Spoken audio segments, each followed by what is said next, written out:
கிறிஸ்தவம் என்பது யூத மதத்தின் தொடர்ச்சி அப்படின்னும் அதனுடைய முழுமையான வடிவம் அப்படின்னு கிறிஸ்தவங்க சொல்கிறாங்க. யூத மார்க்கத்தில் என்ன சொல்லப்பட்டிருக்கிறதோ அது கிறிஸ்தவ மார்க்கத்தில் நிறைவேறியிருக்கிறது அப்படின்னும் கிறிஸ்தவங்க சொல்லிகிட்டு இருக்கிறாங்க. ஆனால் உண்மையிலே யூதர்கள் கிறிஸ்தவத்தை நிராகரிக்கிறாங்க.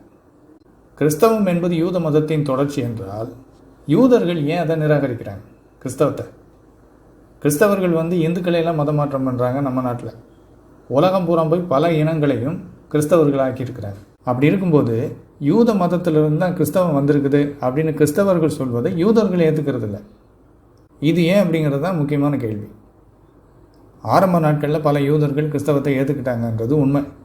கிறிஸ்தவ மதத்தை தொடங்கியதே சில யூதர்கள் தான் அப்படிங்கிறதும் உண்மை. இதுவரை சரித்திரத்தில் பல யூதர்கள் கிறிஸ்தவர்களாக மாறினார்கள் என்பதும் கூட உண்மைதான். ஆனால் பெரும்பான்மையான யூதர்கள் கிறிஸ்தவத்தை நிராகரிக்கிறாங்க. அதுவும் குறிப்பாக யூதர்களை கிறிஸ்தவர்களாக மாற்றுவதற்கு பல நூற்றாண்டுகளாக எவ்வளவோ முயற்சிகள் நடந்தும் யூதர்களின் பைபிளை பழைய ஏற்பாடு என்று கிறிஸ்தவ பைபிளில் சேர்த்தும் அந்த பழைய ஏற்பாட்டை கிறிஸ்தவத்திற்கு அடிப்படையாக வைத்திருந்தும் கிறிஸ்தவ மதத்தை யூதர்கள் ஏற்றுக்கல. அதாவது கிறிஸ்தவர்களால் யூதர்களை மதமாற்றம் பண்ண முடியல. நம்முடைய சேனலில் கூட இதை பற்றி சில பேர் கேள்வி கேட்டிருக்கிறாங்க. கிறிஸ்தவர்களை பொறுத்தளவு இயேசு கிறிஸ்து தான் மேசியா. ஆனால் யூதர்கள் இயேசுவை மேசியான்னு ஏற்றுக்க மாட்டேங்கிறாங்க. யூதர்களின் பைபிள் படி, அவர்களது நம்பிக்கைப்படி மேசியா அப்படின்னு ஒருத்தர் யூதர்களுக்கு சமாதானத்தை ஏற்படுத்துவார், ஒரு பொற்காலத்தை உண்டு பண்ணுவார். இயேசு தான் அந்த மேசியான்னு கிறிஸ்தவங்க சொல்கிறாங்க. ஆனால் யூதர்கள் அதை மறுக்கிறாங்க. இயேசு மேசியாங்கிறத அவங்க ஏற்றுக்கலை. இயேசு சிலுவைக்கு போய் மனிதனுடைய பாவங்களுக்காக ரத்தம் சிந்தினார்னு கிறிஸ்தவங்க சொல்கிறாங்க. ஆனால் யூதர்கள் அதை தேவதூஷணுங்கிறாங்க. கிறிஸ்தவர்கள் விழுந்து விழுந்து யூதர்களுக்கு அரசியல் ரீதியாக ஆதரவு கொடுத்தாலும் கிறிஸ்தவ மதத்தை தேவனுக்கு எதிரான ஒரு மதம்னு யூதர்கள் சொல்கிறாங்க. இது ஏன்? உலகம் முழுவதும் பல இனங்களை மதமாற்றம் செய்த கிறிஸ்தவர்களால் இந்த யூதர்களை ஏன் மாற்ற முடியல? அதுவும் யூதர்கள் வணங்கும் அதே தேவனைத்தான் நாங்களும் வணங்குறோம் அப்படின்னு கிறிஸ்தவர்கள் சொன்னாலும், யூதர்களின் பைபிளை கிறிஸ்தவ பைபிளில் ஒரு பகுதியாக வச்சிருந்தாலும் யூதர்களை கிறிஸ்தவர்களால் ஏன் மதமாற்றம் செய்ய முடியவில்லை? கேட்டால் கிறிஸ்தவங்க என்ன சொல்லுவாங்கன்னா, யூதர்கள் வணங்கா கழுத்து உள்ளவர்கள் அப்படின்னு. யூதர்களோட பைபிளில் இயேசுவை பற்றி சொல்லப்பட்டுள்ள தீர்க்க தரிசனங்களை யூதர்கள் புரிஞ்சுக்க மாட்டேங்கிறாங்க அப்படின்னு சொல்லுவாங்க. ஆனால் அது எதுவும் உண்மை இல்லை. கிறிஸ்தவர்களால் யூதர்களை ஏமாற்றி மதமாற்றம் செய்ய முடியாததற்கு காரணங்கள் வேற. அது என்னன்னு தெரிஞ்சுக்கிட்டோம்னா, யூதர்கள் ஏன் கிறிஸ்தவத்தை ஏற்றுக்கல அப்படிங்கிறது மட்டும் இல்லை, கிறிஸ்தவ மதம் என்பது எப்படி ஒரு பொய்யான அடிப்படையில் உருவாக்கப்பட்டிருக்கிறது அப்படிங்கிறதை நம்ம புரிஞ்சுக்குவோம்.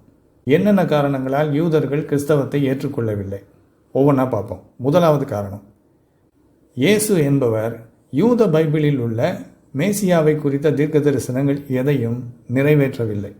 கிறிஸ்தவங்க யூத பைபிளில் மேசியா என்பவரை குறித்து சொல்லப்பட்டுள்ள தீர்க்க தரிசனங்கள் எல்லாம் இயேசுவை குறிக்குதுங்கிறாங்க. ஆனால் உண்மையிலே இயேசு அந்த தீர்க்க தரிசனங்களை எதையும் நிறைவேற்றலை. யூத பைபிளாகிய தனாக்கில் மேசியா என்பவர் எப்படிப்பட்டவராக இருப்பார் அப்படின்னு பல தீர்க்க தரிசனங்கள் இருக்குது. அவர் தாவீதின் வம்சத்தில் பிறப்பார். அவர் சிதறி கிடக்கும் யூதர்களை பல இடங்கள்லேருந்து ஒன்று சேர்த்து அவர்களுக்குன்னு இஸ்ரேல் என்கிற தேசத்தை கொடுப்பார். இடிக்கப்பட்ட தேவாலயத்தை எருசலேமில் கட்டுவார். உலகம் முழுவதுக்கும் சமாதானத்தை கொடுப்பார்.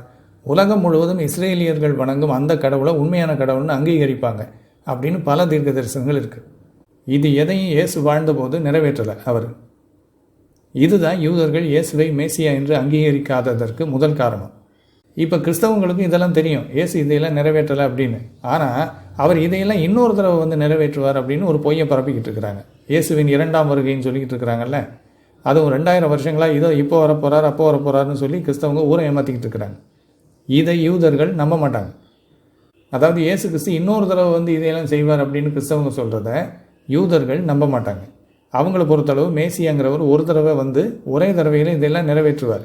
கிறிஸ்தவங்க சொல்கிற மாதிரி அவங்க பைபிளில் மேசியா பார்ட் 1 மேசியா பார்ட் 2 அப்படிலாம் சீரியல் பார்க்குற மாதிரி யூதர்கள் அப்படிப்பட்ட ஒரு நம்பிக்கையிலே இல்லை. இது முதலாவது காரணம், இயேசு கிறிஸ்து மேசியாவை குறித்த தீர்க்க தரிசனங்கள் எதையும் நிறைவேற்றவில்லை. இரண்டாவது காரணம், யூதர்கள் ஏன் கிறிஸ்தவத்தை மறுக்கிறார்கள், இயேசுவை ஏற்றுக்கொள்ளவில்லை? காரணம் என்னென்னா, யூதர்களின் பைபிளில் உள்ள மேசியா வெறும் மனிதர், அவர் கடவுள் கிடையாது. ஆனால் கிறிஸ்தவங்க மேசியாவை கடவுளாக கட்டிக்கிட்டு இருக்கிறாங்க. மேசியாவாக வருபவர் கடவுளாக இருப்பார் அப்படின்னு யூதர்கள் நம்பலை. அவர் ஒரு நீதியுள்ள ராஜாவாக, தாவீதை போல, மோசையை போல ஒரு சக்தி வாய்ந்த அரசியல் தலைவராக இருப்பார். இதுதான் யூதர்களின் நம்பிக்கை.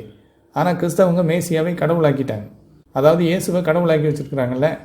யூதர்களை பொறுத்தவரை கடவுள் ஒரு மனிதனாக இந்த உலகத்தில் பிறப்பது, மனிதனாக வணங்கப்படுவது, சிலுவையில் மரிப்பது எல்லாமே அவங்க நம்பிக்கைக்கு புறம்பானது மட்டும் இல்லை, அதெல்லாம் தேவதூஷணம். யூதர்கள் ஏதோ உணர்வு பூர்வமாக இதை ஏற்றுக்க மறுக்கிறாங்க அப்படின்னு நம்ம நினச்சிடக்கூடாது. அவங்க மறுக்கிறதுக்கு காரணம் அவர்களுடைய வேதத்தின் அடிப்படையில் இதெல்லாம் தவறான நம்பிக்கைகள். இது இரண்டாவது காரணம். யூதர்களின் மேசியா கடவுள் அல்ல, மனிதர். மூன்றாவது, ஒருவர் பாவத்திற்காக இன்னொருவர் இரத்தம் சிந்தி மரிப்பது யூதர்களுடைய நம்பிக்கையில் கிடையாது. அவன் செய்த பாவத்துக்கு அவன்தான் பொறுப்பு அப்படின்னு சொல்லி அவங்களுடைய பைபிள் சொல்லுது. மனிதன் மனம் திரும்பி ஜெபம் பண்ணி நீதியை செய்தால் அவனுக்கு பாவ மன்னிப்பு கிடைக்கும் அப்படிங்கிறது அவங்க பைபிளில் சொல்லப்பட்டிருக்கு. ஆனால் அப்படியெல்லாம் பாவ மன்னிப்பு கிடைக்காதுன்னு கிறிஸ்தவங்க சொல்கிறாங்க. இயேசு கிறிஸ்து ரத்தம் சிந்தியிருக்கார் நமக்காக, அவர் சிந்திய ரத்தம் தான் நமக்கு பாவ மன்னிப்பை கொடுக்குங்கிறாங்க. இது யூத நம்பிக்கைக்கு எதிரானது. பாவம் மன்னிக்கப்பட ரத்தம் சிந்தப்படுவது தான் ஒரே வழி அப்படின்னு யூதர்கள் நம்பலை. பைபிளில் அப்படி இல்லை. வேற பல வழிகளில் பாவ மன்னிப்பை பெறலாம் என்பது அவர்களுடைய வேதத்தின் அடிப்படையிலே அவர்களுக்கு இருக்கின்ற நம்பிக்கை. அதிலையும் குறிப்பாக ஒருவர் பாவத்திற்காக இன்னொருவர் பலியாவது யூத நம்பிக்கைக்கு புறம்பானது. சரி, 3 காரணங்களை பார்த்தோம். ஏன் யூதர்கள் கிறிஸ்தவத்தை ஏற்றுக்கொள்ளவில்லை, இயேசுவை அவர்கள் கடவுளாக ஏற்றுக்கொள்ள மறுக்கிறார்கள் அப்படின்னு. 4வது காரணம், எல்லாத்தையும் விட முக்கியமாக யூதர்கள் கிறிஸ்தவத்தை ஏற்றுக்கொள்ளாததற்கு காரணம் என்னென்னா, யூதர்களின் பைபிளில் இருக்கிற வசனங்களை எல்லாம் புரட்டி அதனுடைய அர்த்தங்களை மாற்றி கிறிஸ்தவ பைபிளில் புதிய ஏற்பாட்டு ஆசிரியர்கள் எழுதி வச்சிருக்கிறாங்க.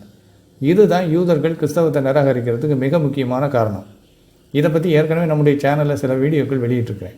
உதாரணத்துக்கு, எகிப்திலிருந்து என் குமாரனை வரவழைத்தேன், ராமாவில் அழுகையின் சப்தம் கேட்டது போன்ற இயேசு கிறிஸ்துவுக்கு கொஞ்சம் கூட சம்பந்தம் இல்லாத வசனங்களையெல்லாம், பழைய ஏற்பாட்டு வசனங்களையெல்லாம் இயேசுவை குறித்த தீர்க்க தரிசனங்கள் அப்படின்னு கிறிஸ்தவ பைபிளில் மத்தேயு சுவிசேஷத்தில் பொய்யான அர்த்தங்கள் கொடுத்து எழுதி வச்சிருக்கிறாங்க.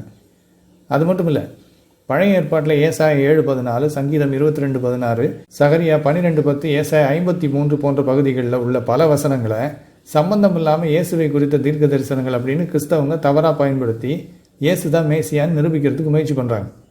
இதெல்லாம் மற்றவங்களுக்கு தெரியாமல் இருக்கலாம். ஆனால் யூதர்களுக்கு தங்களது பைபிளில் இருக்கிற இந்த வசனங்கள் எதுவும் இயேசுவை குறித்த தீர்க்க தரிசனங்கள் இல்லைங்கிறது நல்லா தெரியும். ஆக யூதர்களை பொறுத்தவரை கிறிஸ்தவ மதம் என்பது ஒரு மோசடி மார்க்கம்.